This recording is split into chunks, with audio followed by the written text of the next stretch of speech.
Assalamu alaikum. Today our question is what are conductors and insulator? Conductor and insulator को समझाने के लिए मैं बैंड थ्योरी की हेल्प लूंगा।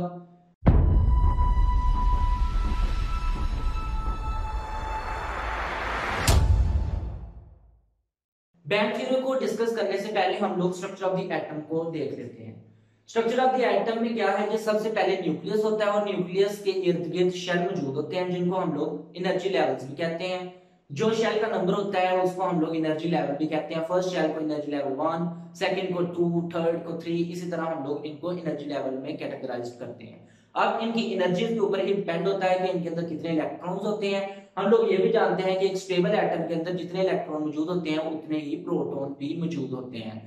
अब बैंड थ्योरी की बात कर लेते हैं एटम के स्ट्रक्चर के हवाले से। हम लोग जानते हैं कि जो आखिरी शेल होता है उसको वैलेंस शेल कहा जाता है। बैंड थ्योरी में वैलेंस शेल को हम लोग वैलेंस बैंड कहेंगे। अब वैलेंस बैंड के बाद एक और बैंड थ्योरी ने बैंड बनाया है जिसको हम लोग कंडक्शन बैंड कहते हैं। अब कंडक्शन बैंड और वैलेंस बैंड के दरमियान एक स्पेस मौजूद है जिस स्पेस को हम लोग फॉरबिडन एनर्जी गैप कहते हैं। अब यही फॉरबिडन एनर्जी गैप कंडक्टर को कंडक्टर बना रहा है, इंसुलेटर को इंसुलेटर और सेमीकंडक्टर को सेमीकंडक्टर। उस प्रोसेस को अंडरस्टैंड हम लोग करते हैं जी। क्या होता है, कंडक्शन बैंड और वैलेंस बैंड के ऊपर इलेक्ट्रॉन मौजूद होते हैं। जो इलेक्ट्रॉन वैलेंस बैंड के ऊपर मौजूद होते हैं, अगर इनके दरमियान कंडक्शन बैंड और वैलेंस बैंड के दरमियान फॉरबिडन एनर्जी गैप बहुत ही कम हो तो जो इलेक्ट्रॉन वैलेंस बैंड के ऊपर मौजूद होंगे वो इनडायरेक्टली मौजूद होंगे कंडक्शन बैंड के ऊपर। लेकिन अगर इनके दरमियान एनर्जी गैप ज्यादा हो, ये ओवरलैप ना किए हों, तो फिर क्या होगा, उन इलेक्ट्रॉन्स को मूव करना पड़ेगा एनर्जी गैप को खत्म करके कंडक्शन बैंड के ऊपर जाने के लिए। तो ये एनर्जी गैप, जो फॉरबिडन एनर्जी गैप है, ये किस तरह बनता है इसको भी हम लोग समझने की कोशिश करते हैं। बेसिकली हम लोग जानते हैं कि अगर हम लोग शेल्स को ऑर्बिटल में डिवाइड करें तो कुछ ऑर्बिटल्स ऐसे भी होते हैं जिनके अंदर इलेक्ट्रॉन मौजूद नहीं होते और कुछ ऑर्बिटल्स ऐसे मौजूद होते हैं जिनके अंदर इलेक्ट्रॉन मौजूद होते हैं। अब क्या हो रहा होता है कि जिन ऑर्बिटल्स के अंदर इलेक्ट्रॉन मौजूद हैं वो इलेक्ट्रॉन की मौजूदगी की वजह से हैवी हो जाते हैं और नीचे की तरफ बेंड हो जाते हैं, और जिन ऑर्बिटल्स के अंदर इलेक्ट्रॉन मौजूद नहीं है वो हल्के हैं और वो अपनी जगह पे ही रहते हैं। अब जिनके अंदर इलेक्ट्रॉन मौजूद है वो नीचे जाते जा रहे हैं, जितने इलेक्ट्रॉन ज्यादा वो उतने ही नीचे जाते जाएंगे।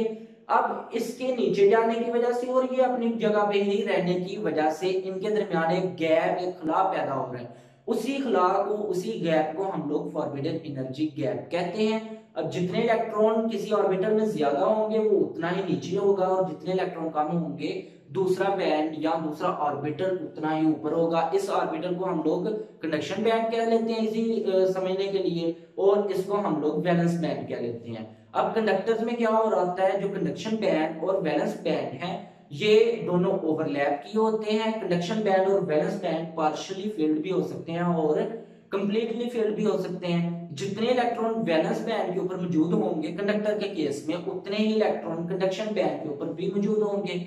अब जो नेक्स्ट एटम है उसके कंडक्शन बैंड और इस एटम के कंडक्शन बैंड को हम लोग जानते हैं कि सॉलिड के अंदर ये दोनों मिले होते हैं और इसके ऊपर जो इलेक्ट्रॉन होते हैं वो ट्रांसफर कर जाते हैं नेक्स्ट एटम के ऊपर, और सिमिलरली इस प्रोसेस के थ्रू इलेक्ट्रॉन एक एटम से दूसरे एटम पर मूव करते हुए एक जगह से दूसरी जगह जाता है। तो इसी प्रोसेस को हम लोग कहते हैं कि इसके अंदर इलेक्ट्रिसिटी फ्लो कर रही है। अब जो इंसुलेटर है, इंसुलेटर में क्या हो रहा होता है कि जो फॉरबिडन एनर्जी गैप है यानी वैलेंस बैंड और कंडक्शन बैंड के दरमियान जो गैप है वो बहुत ज्यादा होता है। इलेक्ट्रॉन एनर्जी अब्सॉर्ब करके भी वैलेंस बैंड से कंडक्शन बैंड के ऊपर नहीं जा सकते। अगर इलेक्ट्रॉन कंडक्शन बैंड के ऊपर नहीं जाएंगे तो इलेक्ट्रॉन अपने आप को नेक्स्ट एटम तक भी मुंतकिल नहीं कर पाएंगे।